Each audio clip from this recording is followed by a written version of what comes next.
Skanska? Cláudio Lima. E a Queiroz Galvão?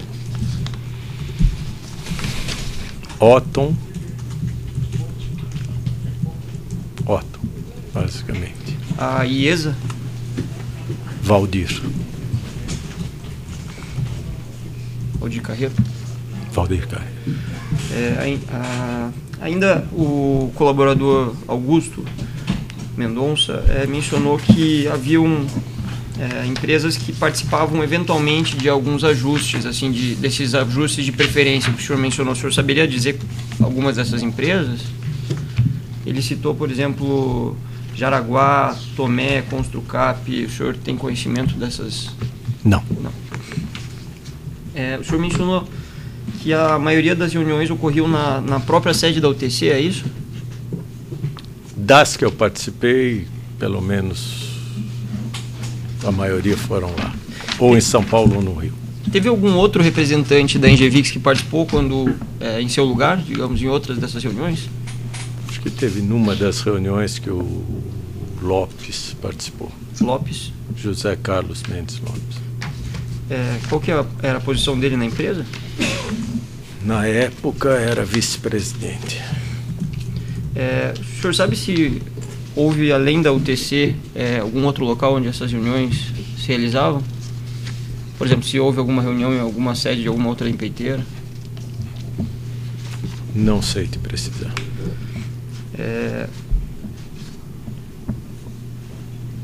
As reuniões eram na sede da UTC em qual estado? São Paulo, Rio de Janeiro? São Paulo e Rio. Tive tanto em São Paulo quanto no Rio de Janeiro. E como que eram chamadas essas reuniões? Você tinha telefonema do Ricardo, telefonema de alguém deles ou de outra empresa, Márcio ligava. Sempre alguém procurava te dar um telefonema. Certo. Ocorria também na própria reunião ficar designada a próxima? Sim. Na própria reunião? Acho que uma só, o resto dependia. Certo. O prazo não necessitava reuniões periódicas, dependia de como estava o andamento das concorrências. Certo. O senhor falou do Ricardo chamando algumas dessas reuniões. Ele tinha um protagonismo nesse grupo? Não que o senhor identifique. Como tantos outros. Só para que fique claro, então, as empresas nessas reuniões, elas estabeleciam prioridades e se houvesse o ajuste ali na própria reunião, elas se comprometiam a não concorrer entre si? Seria isso a questão? Sim. Mas a gente percebe das licitações que nem todas apresentavam propostas. As que apresentavam propostas, vamos pegar um caso específico da denúncia aqui. No caso da Repar, na obra da URE, foram convidadas 17 empreiteiras para essa obra, 14 das quais estavam dentro dessas citadas agora. Só foram apresentadas propostas pelo consórcio Skanska e Engevix e pela Camargo Corrêa. O senhor sabe se isso foi ajustado no seio do clube ali? Não acredito. O que acontece? Por que tinha isso? A Petrobras,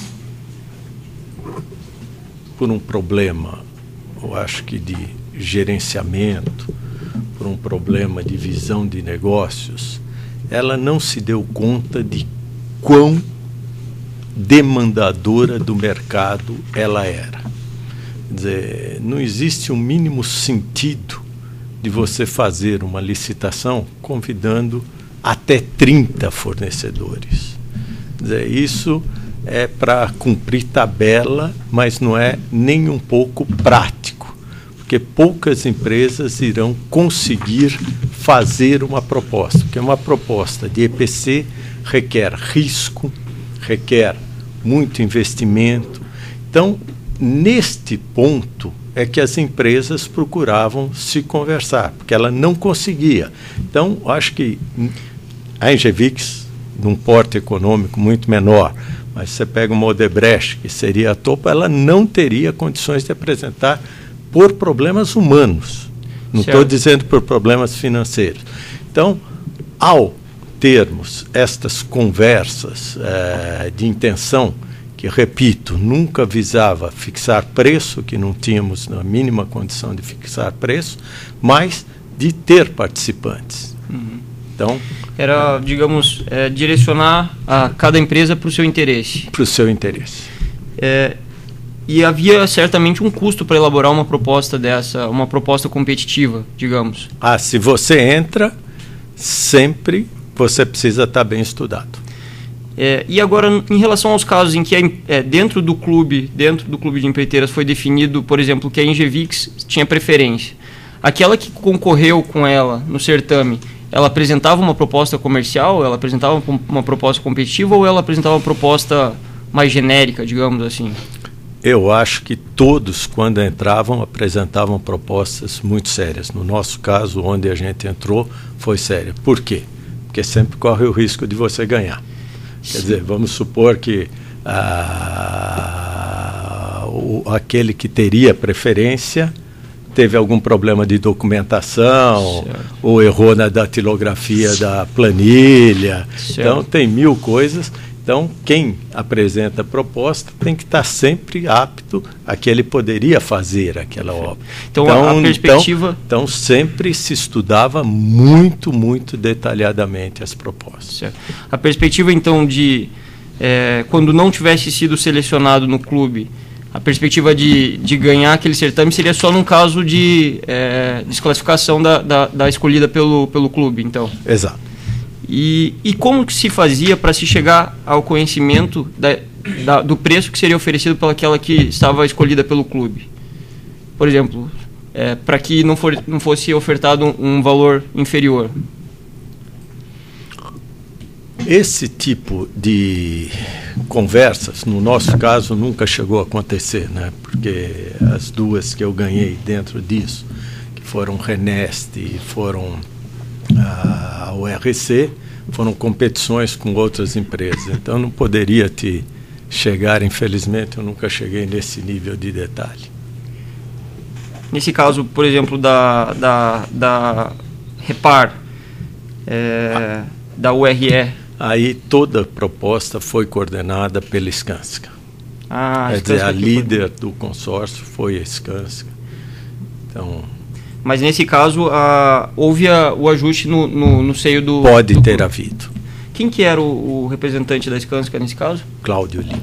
Não, desculpe, pode ter havido, porque eu mostrei um documento para o senhor, que o senhor disse que teria tido, né? Sim. Não, a pergunta dele, Excelência, é sobre a discussão da formação de preço do concorrente. Sim. Mas a definição da preferência no grupo? A definição da preferência, sim. Estamos falando de... Entendi bem? Isso, exatamente. Desculpe. Em relação também em relação a Repar, a unidade de propeno, também referenciada na denúncia, houve oferecimento de propostas pela Promon e pela Tequinte. E a vencedora foi o consórcio Skanska Engevix. É a mesma sistemática em relação ao URE? Esse caso, se bem me lembro, teve uma briga, que a Promon queria ganhar isso. E daí, como se chegou a um... Não, aí não se chegou. Aí deu sorte de ter a preferência e ter a melhor proposta. Essa briga foi no seio das reuniões do clube? Não. Pode ter sido, mas como nessas ia para aquele subgrupo de interesses e como líder não era a Engevix, eu não participava. E essas reuniões de subgrupo, elas ocorriam de que forma? Eram reuniões mesmo? Eram por ligações telefônicas? O senhor sabe dizer? Das mais variadas formas. Ligação telefônica. O melhor sala de reunião para empreiteiro é aeroporto. Sempre a gente acaba se encontrando no aeroporto. Então, Santos Dumont ou Congonhas, sempre você acaba tendo relacionamento com as pessoas. Então, de vez em quando, muitas coisas a gente, como tem se discutia. Se discutia. Discutia-se as preferências. Né? Não o de Curitiba, tem pouca coisa. Um outro consórcio que está denunciado também, a operação é o RPBC, Refinaria... Presidente Bernardes. Houve ajuste de preferência no clube, nesse caso? Houve ajuste de preferências e fui sem nenhuma empresa do grupo participando, e participou, nesse caso, a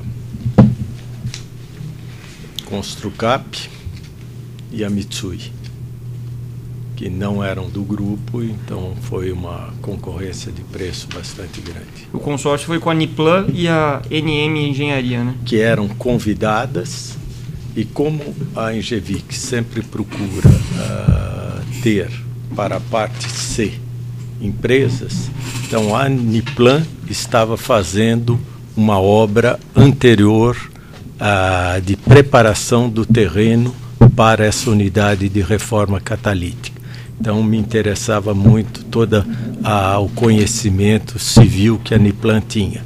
E a MN é uma prestadora de serviços de manutenção para tubulação dentro daquela refinaria de Cubatão. Foram convidadas... Então ela fazia parte do convite e eu propus a elas fazerem um consórcio. Certo. Nesse caso da RPBC, houve pagamento de vantagens, digamos, pagamento para os lobistas, como o senhor designou, né, o Pascovitch e o Alberto Youssef? Sim. Sim. Os representantes dessas outras empresas tinham conhecimento ou ficava ao cargo da líder, no caso a Engevix? Toda a parte conversa com esses lobistas era minha, eles sabiam que tinham um contrato com essas empresas. Certo. Ali, só voltando para fazer também essa pergunta, na Repar, em relação ao RE e a unidade de propeno, em ambas houve pagamento para diretoria de serviços e abastecimento, o senhor recorda?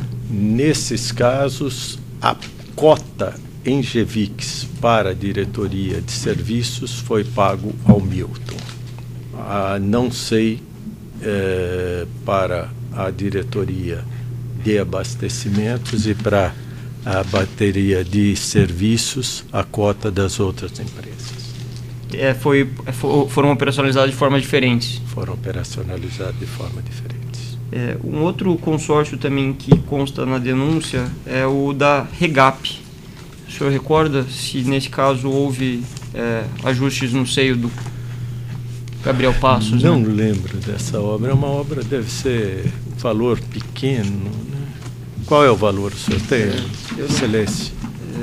Vou verificar aqui. Mas também, se o senhor não recorda, não tem problema. Não recordo, desculpe, mas...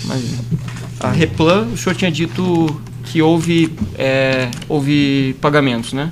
Sim. Para ambas as diretorias também? Não. Não? Replan só para... Só para a diretoria de serviços, só para o representante... O Pascovitch. E a Comperge para ambas ou para apenas uma? Comperge também não sei, porque ali teve a liderança da Skanska, e na parte do Pascovitch eu paguei. Qual que era o representante que tratava sobre essas questões na Skanska, no consórcio do Comperge? Cláudio Lima. Cláudio Lima também. Esses documentos que foram apresentados pelo juízo ao senhor anteriormente, não foram lavrados, não foram escritos, não foram documentados pela Engevix, que o senhor mencionou? Não. Quem que elaborava esses documentos? O senhor não sabe? Não. Como que eles circularizavam entre as empresas? Você entrava na reunião, alguém te dava esse impresso como guia. Mas não era você vê que a forma é diferente, cada hora um apresentava. Então, acho que era mais as pessoas mais tentavam fazer isso, sistematizar. E eles eram só entregues em papel, então não tinha comunicação. Não, eu nunca recebi nada em e-mail. E também consta na denúncia a referência a um regulamento do cartel que foi entregue pelo próprio colaborador. O senhor tem conhecimento desse regulamento, sob a forma de um campeonato de futebol? Tive aqui quando o representante da CETAL falou, eu estava o senhor fez a pergunta para ele, mas eu não recebi esse. A época dos fatos, não? Não.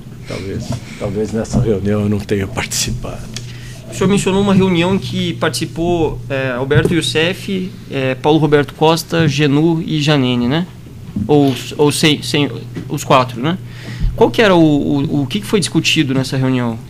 Essa reunião foi uma primeira reunião, na época que eu ganhei o contrato de cacimbas, não cabiúnas,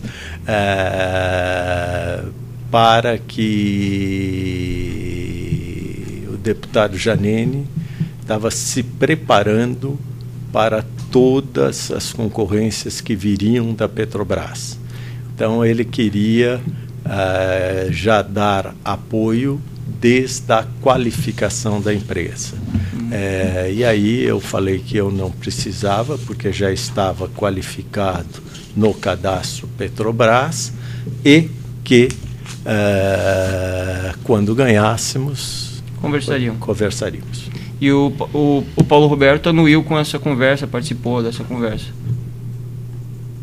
Não. Paulo Roberto Costa, não? Não. Então foram duas reuniões. O senhor mencionou uma reunião em que participou... Desculpe, eu desliguei. Não, nessa estava o deputado Janene, o Genu e o Youssef. Certo. E a reunião em que estava o Paulo Roberto e o Youssef, era só os dois? Só os dois. E o senhor? E eu. Que ano isso aconteceu aproximadamente? Nós tivemos mais de uma reunião, umas 3 reuniões. Quer dizer, quando o Paulo Roberto vinha para São Paulo, ele se hospedava no hotel ou na região da Paulista ou lá, e sempre que ele estava, o Youssef procurava convidar para conversar, para falar sobre os andamentos da obra, sobre as perspectivas, o que tinha. Mas e qual que era o interesse do Roberto Youssef participar dessas reuniões mais técnicas, assim? Eu vou dizer da parte que eu conheço do Youssef, quer dizer, e que agora a gente vê, né? Quer dizer, ele realmente encarnava a pessoa de um lobista, quer dizer, ele não ficava simplesmente numa intermediação financeira ou ele tinha só interesse, né? Ele toda hora, como é que está a tua obra? Vai bem? Tá? Não sei se era porque ele queria receber, então ele precisava ter pagamento, né? Ou se realmente era dele, mas eu acredito que era dele, procurar se interessar, saber como é que a obra ia andando. E ele se propunha resolver problemas na obra. Uma questão que... Por exemplo, quando eu tinha aditivos. Isso, né? Que eu ia perguntar. Não, exatamente. Em relação a aditivos. Então, está aqui um aditivo. Vai lá, discute com ele, eu já apresentei e a coisa não anda. Aí ele facilitava a aprovação do aditivo, digamos assim, intercedia em favor. Intercedia e tentava resolver. Uhum. E havia o pagamento... Algumas não resolvia, outros resolvia. E havia aquele percentual que o senhor mencionou, que girava em torno de 1%, havia pagamento desse percentual em relação aos aditivos também? Todo novo faturamento, sim.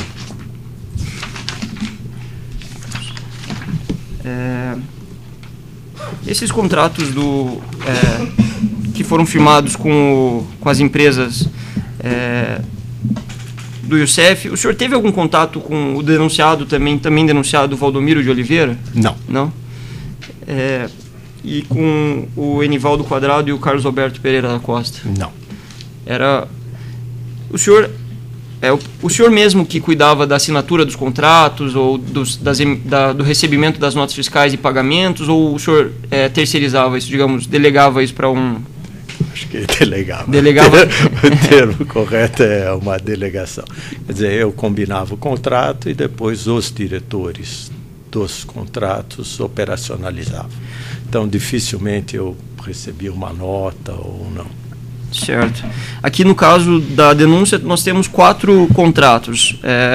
Um firmado em fevereiro de 2009, com a rigidez, no valor de 4,8 milhões. Faz referência a uma coordenação na análise de documentos no contrato de EPC da RPBC. Esse objeto contratual não foi executado? Coordenação... Não. A quem o senhor delegou o acerto dos pagamentos e assinatura e a consta Qual contrato é esse? Carlos Albero consta como Carlos, signatário. isso. O coordenador do contrato era da diretoria do Albero. Albero, desculpa. E ele tinha conhecimento que esse contrato não seria prestado ou não tinha, senhor Almada? Não tinha. O que ele sabia é que, através desse contrato, ele poderia me pedir auxílio para resolver problemas que ele tivesse. Entendi. O senhor falava, esse contrato tem que ser firmado. Tem que ser firmado, por favor. E vai nos trazer... tendo problema, me acione. Ah, entendi. Um segundo contrato firmado em outubro de 2009 foi com a consultoria MO Consultoria no valor de 5,7 milhões e faz referência à assessoria técnica no âmbito da Renest. Esse objeto contratual ele não foi prestado, assessoria técnica. Era o lobby. Era o lobby. Tá. Uma assessoria técnica está dentro do lobby. Certo. Um terceiro contrato, já referido também, foi firmado com a GFD e foi assinado por Newton Prado, no valor de 2,1 milhões e faz referência em seu objeto ao apoio administrativo por parte da GFD para o desenvolvimento de atividades no âmbito da Renest. Também estaria dentro do lobby do seu Alberto Youssef, que indicou a empresa GFD para fazer esse serviço. O senhor aqui delegou a execução do contrato, a operacionalização dos pagamentos ao senhor Newton Prado, o próprio signatário, ou mais a outra pessoa?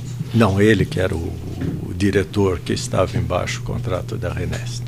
Agora, em relação a esse contrato, o senhor mencionou que em 2014 o Alberto Youssef novamente se aproximou, trazendo uma perspectiva de uma nova interlocução com a Petrobras. Seria isso? Correto. Ele mencionou o nome de qual seria o empregado com quem ele teria um novo contato, já que não, Paulo a Roberto... nível partidário, quer dizer, o PP deve ter suficiente número de votos para ter o poder dentro da Petrobras.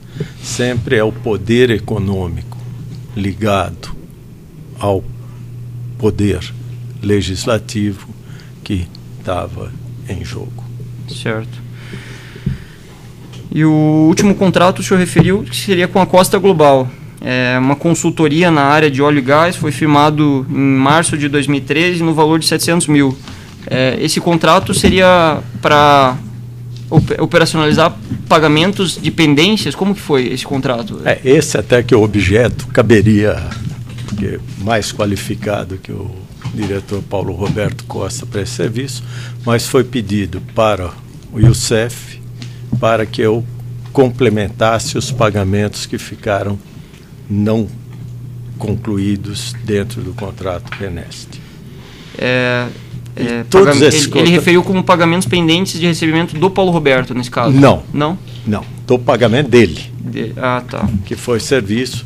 Esse contrato da Renest foi o maior prejuízo dentro da empresa. Quer dizer, esse contrato foi uma calamidade. Qual empresa o senhor refere? Engevix. Quer dizer, uma obra muito mal tocada pelo cliente, uma obra que se propunha fazer em 30 meses, está demorando 64, então todos os custos foram totalmente fora, e aí quem se propunha fazer um lobby tinha que trabalhar. Certo.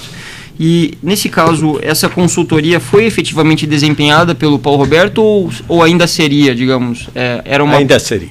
Houve um adiantamento. Um adiantamento. Ele se propôs ao senhor a interceder em favor da Engevix no âmbito da Petrobras, seria Exato. Isso? Certo. Mas não houve nenhuma remissão de relatório, nada do nada. gênero? Nada. Tá.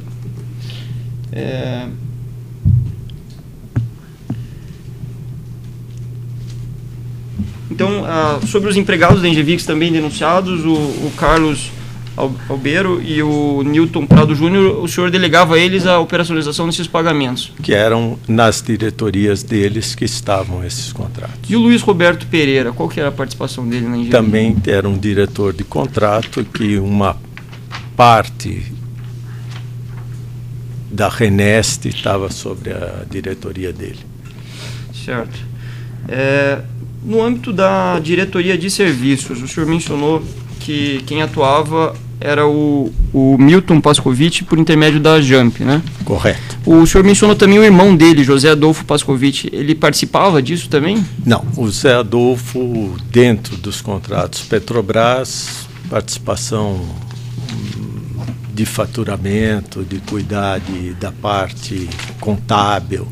O que o José Adolfo participava muito, e ele é anterior ao Milton no nosso relacionamento, era em contratos de gerenciamento, onde nós chegamos a ter, acho que até temos consórcio com a empresa dele para gerenciamento, e aí o gerenciamento... Mas daí fora desse aspecto do lobby?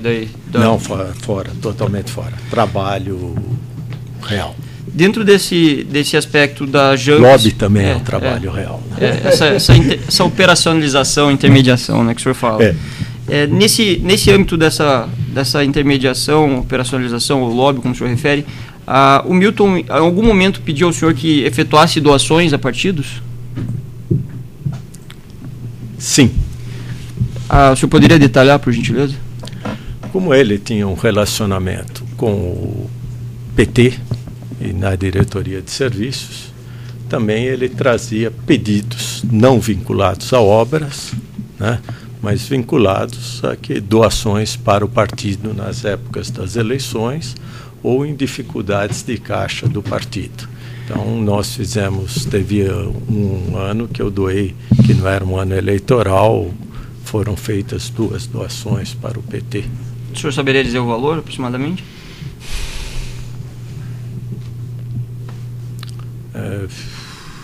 Não quero arriscar números, desculpa. Tá certo. Faz algum tempo, então. Mas posso trazer ao juízo. E essa doação, ela era ajustada com alguém especificamente ou só com o Milton Pascovitch? No âmbito do partido, o senhor ajustava essas doações com alguém? Sim. Com quem? João Vacari. Como que se dava? Antes com o Paulo Pereira. Como se davam esses ajustes? Não, era pedido, olha, estamos aí em campanha, gostamos muito da tua empresa, espero que a sua empresa goste muito da gente. Certo. Então, estamos precisando aí de doações. Certo.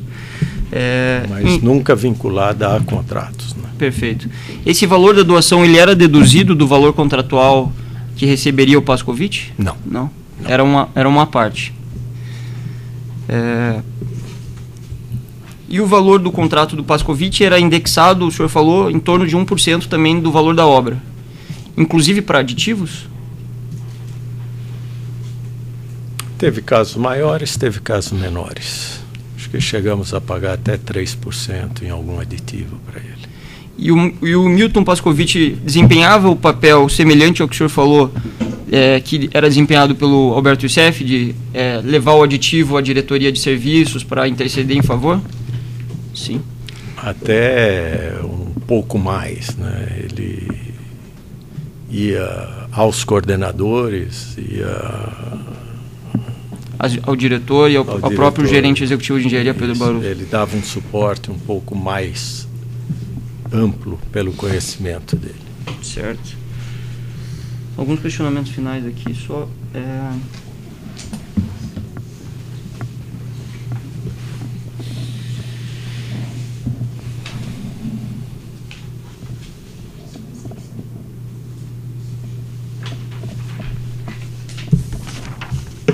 Quanto ao Ministério Público, só uma pergunta adicional. O senhor também fez doações eleitorais ao PP? Não.